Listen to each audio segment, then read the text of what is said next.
तो belief number 1, ऐसी मान्यताएं जो आपके अंदर में होना चाहिए। एवरीथिंग इज पॉसिबल, अपने दिमाग में ना कील डाल दो, एवरीथिंग इज पॉसिबल का। जो जो मैं बोलते जा रहा हूँ अपने लाइफ में उतार लो। कुछ भी असंभव नहीं है इस लाइफ में, कुछ भी संभव नहीं है। Getting my point? Everything is possible.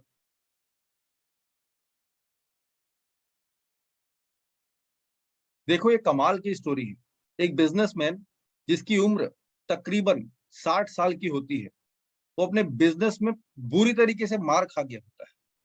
बहुत सारे उसके लोन्स बाकी होते हैं, बहुत सारे इन्वेस्टर्स ने इन्वेस्ट किया होता है, उनको रीपे करना होता है। कुल मिला के पूर्ण कर्जे में डूबा हुआ इंसान, और वो हारा हुआ इंसान गार्डन के किसी कोने में जाकर बैठ जाता है और भगवान से प्रार्थना करने लगता है कि कोई चमत्कार कर दे। इतना में एक दूसरा बुजुर्ग व्यक्ति उसके पास से गुजरते रहता है, जो उसे दुखी देखकर उसके कंधे में हाथ रख के पूछता है कि क्या हुआ। इसने अपनी सारी आपबीती उससे बताई, तो उसने बोला कि मैं तुम्हारी मदद कर सकता हूँ। और इतना कह के अपने जेब से एक चेक निकाल के 2 करोड़ का अमाउंट डाल के उसको हाथ में दे दिया, और बोला ठीक 1 साल के बाद में यहीं आकर मुझे ये चेक लौटा देना। अब ये बिजनेसमैन सोचने लगा कि ये तो सच में चमत्कार हो गया। वो इस चेक को लिया, अपने जेब में रखा, लिफाफे के अंदर डाल के अलमारी में रख दिया, और सोचने लगा कि अगर परिस्थिति और ज्यादा वृहद हो ना, तब मैं इस चेक को यूज करूंगा। और फिर से वापस अपने काम पे लग गया।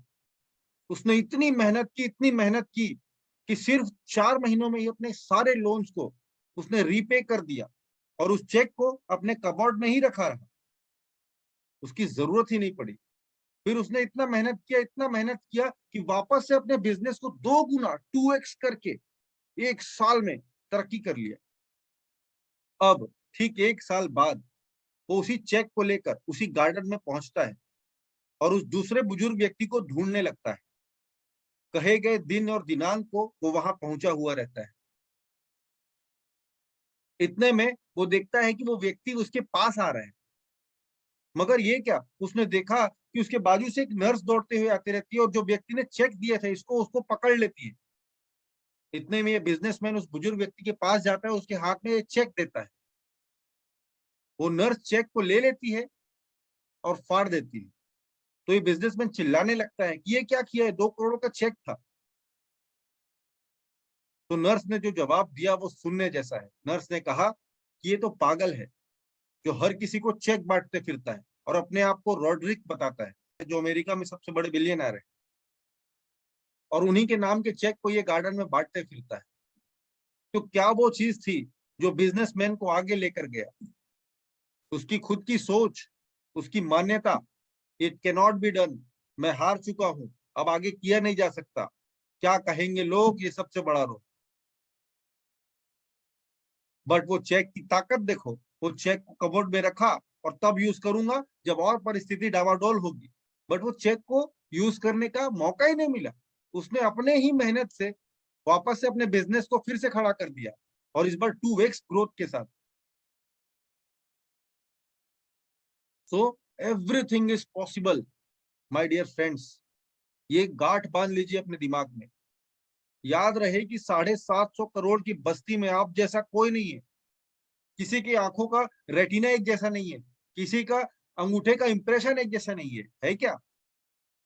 नहीं है। You are unique, you can do anything. 7 जुलाई 1992 में मछलीपट्टनम में एक किसान के घर में एक नेत्रहीन बच्चे का जन्म होता है। आस पड़ोस के लोग तो ये तक कहने लगे कि इसे अनाथ आश्रम में दे दो,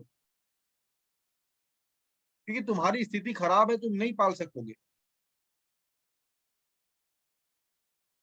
और ये नेत्रहीन है, आगे चल के तुम्हें कमा के भी नहीं खिलाएगा। किसान ने किसी की ना सुनी। किसान अपने बच्चे से बहुत प्यार करता था। उसने अपनी खेत बेच दी, मगर इस बच्चे को आगे स्टडीज करवाई। यही बच्चा, नेत्रहीन बच्चा, 10वीं कक्षा की पढ़ाई में प्रथम स्थान प्राप्त किया, और उसके बाद आगे विज्ञान विषय लेना चाहता था। मगर आंध्र प्रदेश की सरकार, ये एजुकेशन में एक विडंबना है कि इसको विज्ञान विषय नहीं मिला। इसने कोर्ट पे अपील किया, 6 महीने की लड़ाई के बाद वो केस जीत गया और उसे विज्ञान विषय मिल गया। फिर 12वीं में इसने फिर टॉप किया, मगर अब भी उसकी विकलांगता उसके आड़े आने लगी। स्कूल में तो हो गई पढ़ाई, अब कॉलेज की पढ़ाई के लिए फिर उसकी विकलांगता उसके बीच में आने लगी।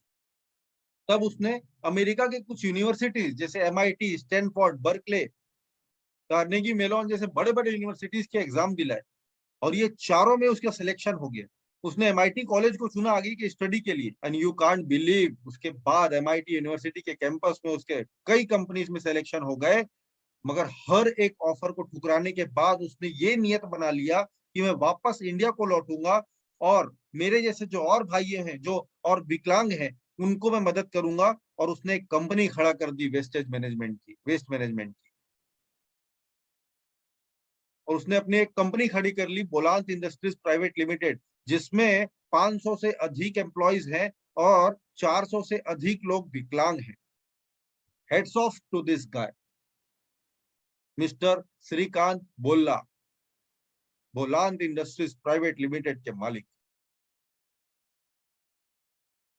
Everything is possible my dear friends. Another example, doctor ने जिसे बचपन में ही कह दिया था कि कभी चल नहीं सकती है, वो लड़की जिसे बचपन से ही न्यूमोनिया था, स्कारलेट फीवर था, इन्फेंटाइल पैरालिसिस था, जिसे डॉक्टर ने कहा कि तुम चल नहीं सकती हो, एक दिन वो ओलंपिक्स विनर बनी। Everything is possible my dear friends. अब ये कहना छोड़ देना कि मैं किसी लायक नहीं, मैं नहीं कर सकता, लोग पसंद नहीं करेंगे, दूसरे मुझसे बेहतर हैं, मुझे परफेक्ट होना जरूरी है, मेरी ओपिनियन मायने नहीं रखती, मैं इससे बाहर निकल नहीं पाऊंगा, कोशिश करने का कोई फायदा नहीं, मेरी किस्मत ही ऐसी है।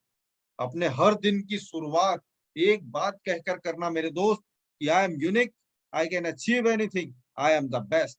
ये कमेंट में लिखिए अभी, I am unique, I can achieve anything, I am the best. मुझे इतने धैर्य से सुनने के लिए, इतने एक्टिव पार्टिसिपेट करने के लिए I really appreciate you and thank you so much. मिलता हूं आपसे बिलीफ के पार्ट 2 में। नमस्कार, जय हिंद, जय भारत।